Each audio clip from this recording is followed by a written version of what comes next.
has been more than 2 years of the COVID-19 pandemic, and one of the heaviest affected industries has been tourism, especially international tourism.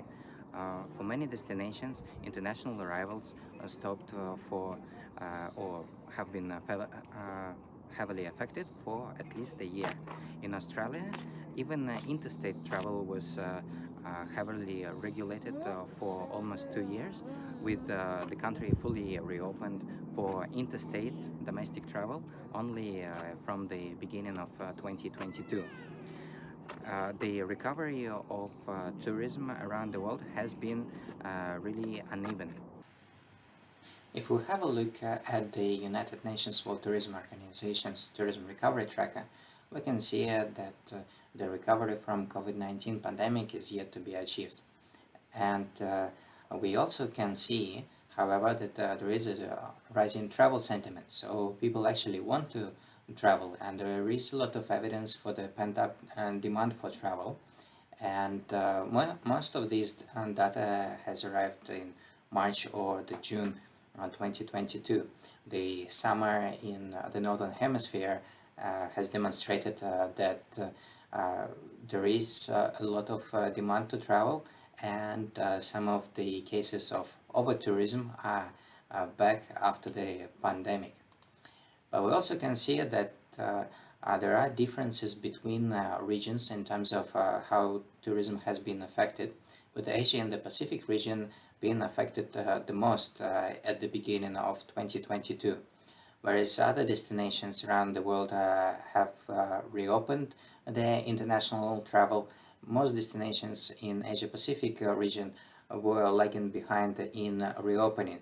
Of course, some destinations have benefited from local travel, domestic travel, and that's what the destinations have been focusing on, shifting from international travel to increasing expenditure by the visitors who are from interstate or even other cities within the state, and also prompting local residents to spend more.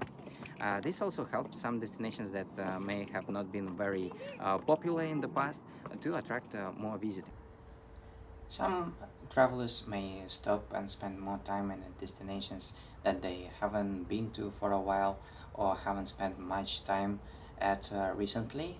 One such option could be Canberra, so maybe some Australians haven't been back to Canberra since their school field trips. Others may travel to destinations that are nearby their hometowns, such as Kayama here in New South Wales, where you can observe the spectacular blowhole and also enjoy the seaside town. Other visitors may stop at attractions that are more niche, or there's something different about them. This one is Nantian Temple, located in Wollongong. It's one of the largest Buddhist temples in southern hemisphere, and provides a great opportunity to be in Australia and yet learn about Buddhism. Other travelers may visit major destinations, but for a special occasion, like the Vivid Sydney Festival or other similar events that are staged around the country. Thankfully, Australia is a large country that provides a wide variety of experiences in different climates, and those travelers that want to escape the cold in the southern states can travel up north and come here to far north Queensland to enjoy the tropical climate, the beach, and also two World Heritage listed ecosystems, Great Barrier Reef and wet tropics.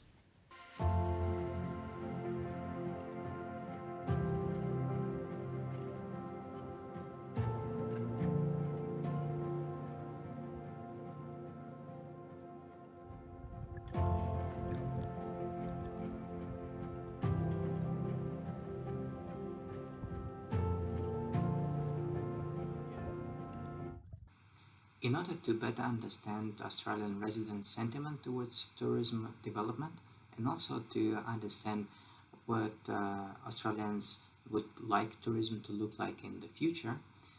My colleague, Associate Professor Dr. Laurie Murphy, and I, in partnership with Sealink, which is one of major tourism and transport companies in Australia, have undertaken a survey of Australian residents. We actually did two different surveys. One aimed to understand the sentiment of residents towards tourism, and another one was focusing specifically on the desired holiday that Australian residents have in mind. So our respondents were pretty much from around the country and representing different age groups as well. We can see that the respondents generally think positively when it comes to the Australian tourism. They especially think that Australian domestic tourism is beneficial for destinations, and also they think that tourism provides economic and social opportunities in the country, provides the jobs, the opportunities to improve quality of life for communities, but more so for visitors. But what they actually would like to see in the future is for Australian tourism to focus more on these aspects of tourism that benefit the destinations, that take care of community well-being, and they perceive that tourism has been somewhat inaccessible for Australians to travel in Australia. It's been cheaper to travel overseas, and they want to see more focus on the domestic markets in the future. We also asked them what they perceive as the important attractions and tourism experiences in Australia, and what this should be in the future. And Great Barrier Reef came out on top. Also, other wildlife and nature-based experiences appear as important tourism experiences to our respondents, but they would like to see more engagement with First Nations in the future, so that travelers, both domestic and international, can learn about indigenous cultures of Australia. When it comes to representing Australian tourism, these are the photographs that respondents perceive as representing tourism. Indigenous guided tour, wildlife in captivity and in nature, and Great Barrier Reef, and the beach. From the perceptions of what an ideal future holiday would look like, the respondents suggest that even after the reopening of the borders, within the first 12 months, they would prefer to travel domestically rather than internationally. So there's a little bit of concern about going overseas. And mostly the respondents would travel with their partner or their family. What's interesting is that even for the domestic travel, the preference is to travel interstate. So we looked at where respondents are located and where would the ideal holiday be, and it would be in another state, which may be one of the results of the domestic interstate borders being shut for a while as well.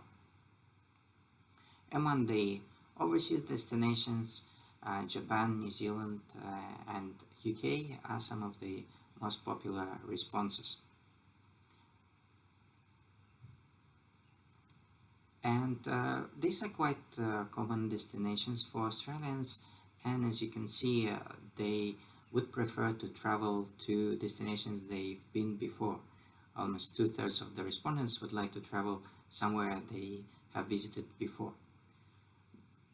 Some travelers would prefer short travels, but most common responses were 7 or 14 days, so 1 week or 2 week holidays is what is mostly desired.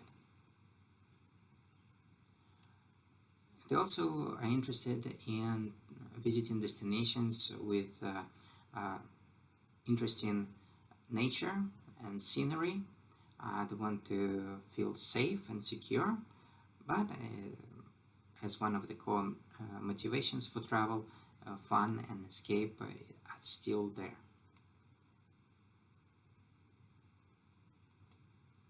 Most important motive for many of our respondents was to experience something different.